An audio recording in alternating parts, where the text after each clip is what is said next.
بسم اللہ الرحمن الرحیم الحمد للہ رب العالمین والصلاة والسلام علی سید الانبیاء والمرسلین محمد وآلہ واصحابہ اجمعین اما بعد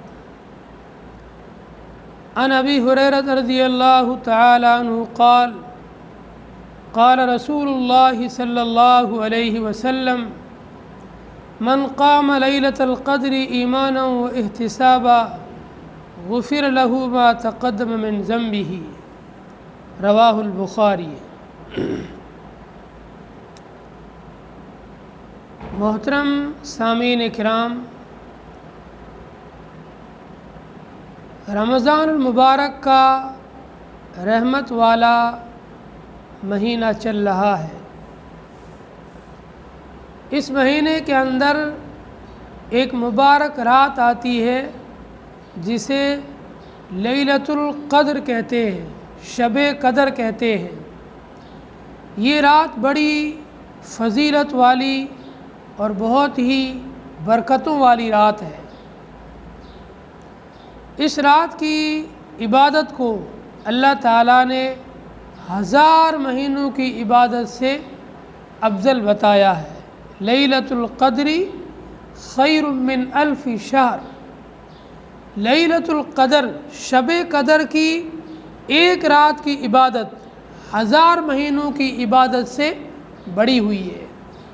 اور مفسرین نے لکھا ہے جب 1000 مہینوں کا حساب لگاتے ہیں تو 83 سال سے بھی کچھ زیادہ عرصہ ہوتا ہے، یعنی ایک انسان کی عمر بھر کی پوری نیکیاں اور پوری عبادت اور اس ایک رات کی عبادت پوری زندگی کی عبادت پر بھاری ہو جاتی ہے۔ اس لیے اس رات کی عبادت کو پانے کی کوشش کرنی چاہیے اور انسان کو جستجو کرنی چاہیے کہ کیسے میں شب قدر کی فضیلت کو اور شب قدر کی عبادت کو پالوں۔ حدیث کے اندر حضرت عائشہ رضی اللہ تعالیٰ عنہ فرماتی ہے، ان عائشہ رضی اللہ تعالیٰ عنہ کان رسول اللہ صلی اللہ علیہ وسلم اذا کان دخل العشر الاواخر من رمضان شد مئزرہ واحیا لیلہ وایقظ اہلہ۔ حضرت عائشہ فرماتی ہے کہ نبی کریم صلی اللہ علیہ وسلم جب رمضان المبارک کا اخیر عشرہ شروع ہوتا تو آپ عبادت کے لیے کمر کس لیا کرتے تھے، وَأَحْيَا لَيْلَهُ، رات کو جاگ کر عبادت کرتے تھے، وَأَيْقَظَ أَهْلَهُ، اور اپنے گھر والوں کو بھی جگا کر عبادت کی تاکید فرماتے تھے کہ رمضان کے اخیر عشرے کے اندر جاگ کر عبادت کرو۔ ایک اور حدیث میں حضرت نبی علیہ الصلوۃ والسلام نے ارشاد فرمایا، اے لوگوں، تمہارے اوپر ایک مہینہ آ رہا ہے جس مہینے کے اندر ایک رات آتی ہے، شب قدر کی رات، لیلۃ القدر کی رات۔ جو شخص اس رات کی عبادت سے محروم رہا وہ حقیقت کے اندر محروم ہے۔ اتنی بڑی فضیلت کی رات بھی جسے نہ ملے، جو اتنی بڑی فضیلت والی رات کی عبادت سے بھی محروم رہ جائے، وہ حقیقت کے اندر محروم ہے۔ اس لیے ایمان والوں کو اس رات کی عبادت کرنی چاہیے اور اس رات کو تلاش کرنا چاہیے۔ حدیث کے اندر حضرت عائشہ رضی اللہ تعالیٰ عنہ فرماتی ہے کہ نبی کریم صلی اللہ علیہ وسلم نے ارشاد فرمایا، تحروا لیلۃ القدر فی الوتر من العشر الاواخر من رمضان۔ رمضان المبارک کے اخیر عشرے کی طاق راتوں میں لیلۃ القدر کو تلاش کرو۔ رمضان کے آخر عشرے کی جو طاق راتیں ہیں 21، 23، 25، 27، 29، یہ 5 راتیں طاق راتیں کہلاتی ہیں۔ ان 5 راتوں کو جاگ کر عبادت میں گزارنی چاہیے، کیونکہ اکثر و بیشتر زیادہ امید یہی ہے کہ انہی 5 راتوں میں سے کسی ایک رات کے اندر شب قدر ہوگی۔ شب قدر کے اتنے سارے فضائل، اتنی ساری برکتیں، اتنی ساری رحمتیں، لیکن اس کے باوجود بھی ایک حدیث میں آتا ہے کہ 4 قسم کے لوگ ایسے ہیں جو شب قدر کی عبادت کر کے بھی وہ مغفرت سے محروم رہتے ہیں۔ ایسے لوگوں کی بخشش اور مغفرت شب قدر میں بھی نہیں ہوتی ہے۔ بیہقی شریف، سنن بیہقی کے اندر امام بیہقی رحمۃ اللہ علیہ شعب الایمان کے اندر یہ حدیث لائے ہیں۔ فرماتے ہیں کہ جب لیلۃ القدر کی رات آتی ہے تو اللہ تبارک و تعالی جبریل امین کو فرشتوں کے ایک جھرمٹ کے ساتھ میں، پوری فرشتوں کی ایک جماعت کے ساتھ میں دنیا میں بھیجتے ہیں۔ جبریل امین کے 100 پر ہیں، ان میں سے 2 پر صرف اسی رات کو کھولتے ہیں اور ان کے ہاتھ میں ایک جھنڈا ہوتا ہے۔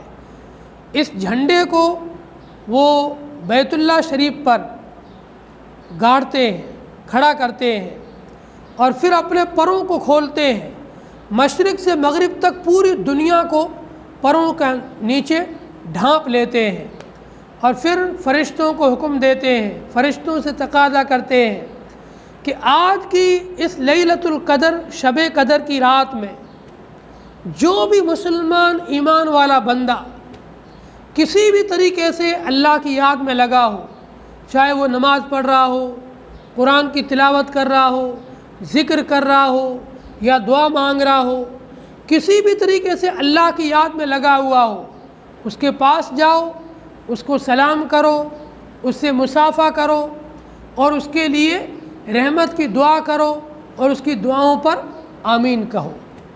یہ سلسلہ صبح فجر تک چلتا رہتا ہے۔ جب صبح فجر کا ٹائم شروع ہوتا ہے تو جبریل امین فرشتوں سے کہتے ہیں آ جاؤ واپس، چلو کوچ کرو، اب واپس چلتے ہیں۔ یہ فرشتے جبریل امین سے پوچھتے ہیں کہ اے جبریل علیہ السلام،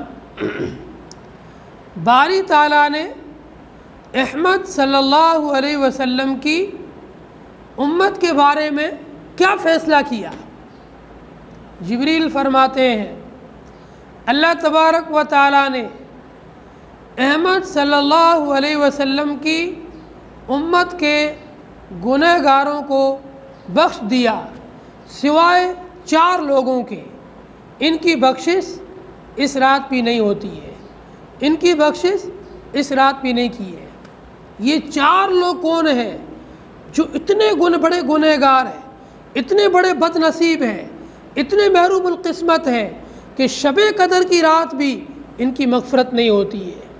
ان میں سب سے پہلا انسان مدمن الخمری، شراب کا عادی، شراب پینے والا، شراب کا نشائی، روزانہ شراب پیتا ہے، شراب کا عادی ہے، ایسے آدمی کی اس رات بھی بخشش نہیں ہوتی ہے۔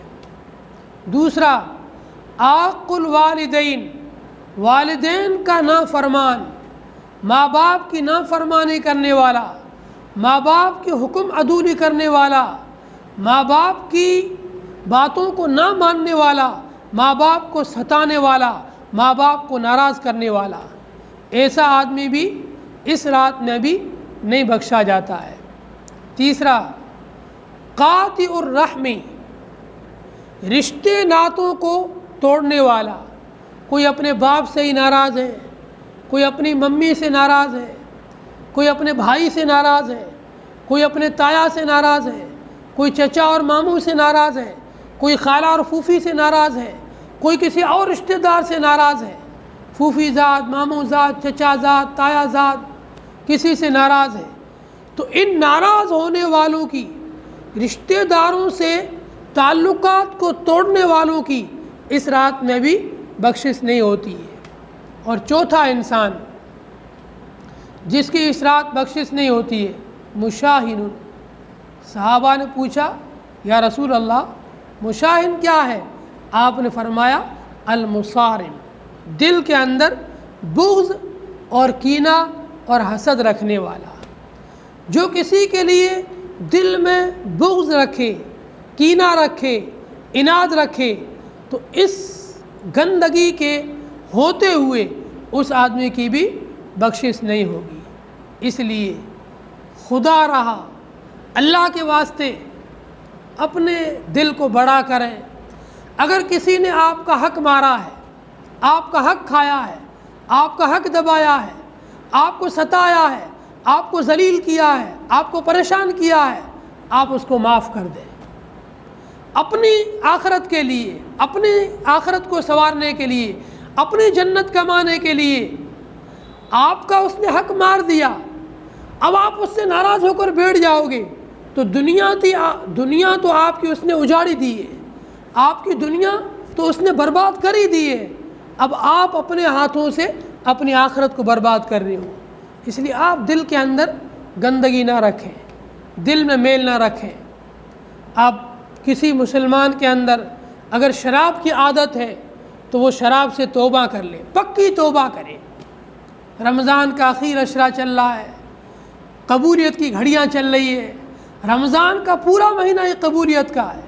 حدیث میں آتا ہے للصائم عند فطرہ دعوۃ مستجابہ، روزے دار کے لیے افطار کے وقت دعا قبول ہوتی ہے پورے مہینے، لیکن اخیر عشرے کی ہر گھڑی قیمتی ہے۔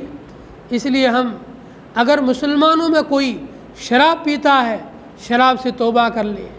اگر کسی نے ماں باپ کو ستایا ہے، ماں باپ کی نافرمانی کی ہے، ان سے معافی مانگ لے، اب فرما بردار بن جائے۔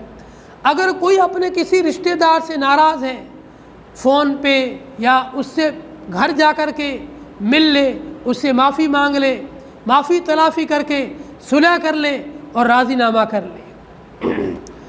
اگر کوئی کسی سے دل کے اندر بغض، حسد، کینہ، کپٹ، عناد، انتقام کے جذبہ لے کے بیٹھا ہے، خدا کے واسطے ان سب چیزوں کو چھوڑ دو۔ زندگی بہت مختصر ہے اور یہ کام کے لیے ملی ہے، یہ دشمنیوں کے لیے نہیں ملی ہے۔ زندگی میں اتنی فرصت نہیں ہے کہ آپ لوگوں سے دشمنیاں رکھو، عناد رکھو، ان سے لڑائی جھگڑے کرتے رہو اور لڑائی جھگڑے کر کے اپنی آخرت کو بھی برباد کرو اور دنیا میں کسی کے لیے تم مصیبت کا ذریعہ بنو۔ حدیث میں آتا ہے حضرت نبی علیہ السلام شب قدر کی تعین بتلانے کے لیے کہ فلاں رات کو ہی شب قدر ہوگی، رمضان کے آخر عشرے کی فلاں رات ہی کو شب قدر ہوگی ہر سال، یہ بتلانے کے لیے اپنے گھر سے نکلے۔ سامنے دو مسلمانوں میں آپس میں لڑائی ہو رہی تھی، بس اس لڑائی کی وجہ سے اللہ تبارک و تعالیٰ نے شب قدر کی تعین کو اٹھا لیا۔ کتنی بڑی بات ہے! لڑائی اور جھگڑا کتنی بری چیز ہے، عناد رکھنا، دشمنی رکھنا، فساد مچانا، بغض اور حسد رکھنا کتنی بری بات ہے کہ جس کی وجہ سے اللہ تعالیٰ نے پوری امت کے لیے، پوری امت سے شب قدر کی تعین ہٹا لی۔ اس میں بھی اللہ کا فیصلے میں خیر ہوگا۔ اگر ایک ہی رات میں اللہ تعالیٰ شب قدر کی تعین کر دیتے تو باقی راتوں کو لوگ جاگتے ہی نہیں۔ اللہ نے اس رات کو گھما دیا ہے کہ کبھی بھی ہو سکتی ہے، اب انسان اس کے چکر میں 5 راتوں کو 10 راتوں کو جاگتا ہے۔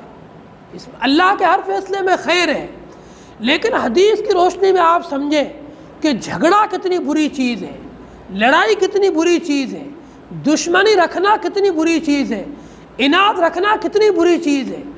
اس لیے آپ اپنے دل میں کسی کے لیے بغض نہ رکھیں، میل نہ رکھیں، حسد نہ رکھیں، گندگی نہ رکھیں۔ اگر کسی سے آپ کو کوئی تکلیف شکایت ہے اس کے منہ پر کہہ دیں بھائی ہمیں آپ سے یہ تکلیف ہے، اس لیے ہمارا آپ کے ساتھ نہیں بن سکتی ہے، آپ اپنے راستے پہ جاؤ، ہم اپنے راستے پہ، اللہ آپ کو اپنی جگہ پر خوش رکھے، ہمیں اپنی جگہ پہ خوش رکھے۔ اگر ملاقات ہوگی تو ہم سلام کر لیں گے، اگر دعوت کرے گا تو ہم پہنچ جائیں گے، ہمارے گھر کوئی فنکشن ہوگا ہم اس کو بلا لیں گے، سلام کلام دعا سب جاری رہے گا۔ بس ہر انسان کی ایک فطرت الگ ہوتی ہے، ان کا مزاج الگ ہے، ہمارا مزاج الگ ہے، آپس میں مزاج میل نہیں کھاتا ہے تو کوئی بات نہیں، آپ آپس میں نہ رہو، ایک کمپنی میں کام نہ کرو، ایک ادارے میں کام نہ کرو، ایک جگہ پر کام نہ کرو، الگ الگ ہو کر کام کرتے رہو، لیکن آپس میں دشمنیاں نہ رکھو، ایک دوسرے کی غیبتیں نہ کرو، ایک دوسرے کی برائی نہ کرو، ایک دوسرے کی ٹانگ نہ کھینچو، کسی کو عزت والا بنتے ہوئے دیکھ کر جلن اور حسد پیدا نہ کرو، کسی کو عزت والا دیکھ کر شکر ادا کرو کہ اللہ نے تمہارے بھائیوں میں سے کسی کو عزت دی ہے، کسی کو علم دیا ہے، کسی کو مال دیا ہے، کسی کو عہدہ دیا ہے، بہت اچھی چیز ہے، اللہ اور اس کو ترقی دے۔ اس لیے ہم شب قدر کی اگر فضیلت کو، اس کی عبادت کے اثرات کو اور اس کی مغفرت کو حاصل کرنا چاہتے ہیں تو ان سب برائیوں سے اپنے آپ کو پاک کریں۔ اللہ تعالیٰ تمام مسلمانوں کو عمل کی توفیق عطا فرمائے اور آپس کے خلفشار، انتشار، دشمنیاں، اناد، حسد، بغض کو ختم کر کے آپس میں بھائی بھائی بن کر کے رہنے کی توفیق عطا فرمائے۔ السلام علیکم ورحمۃ اللہ وبرکاتہ۔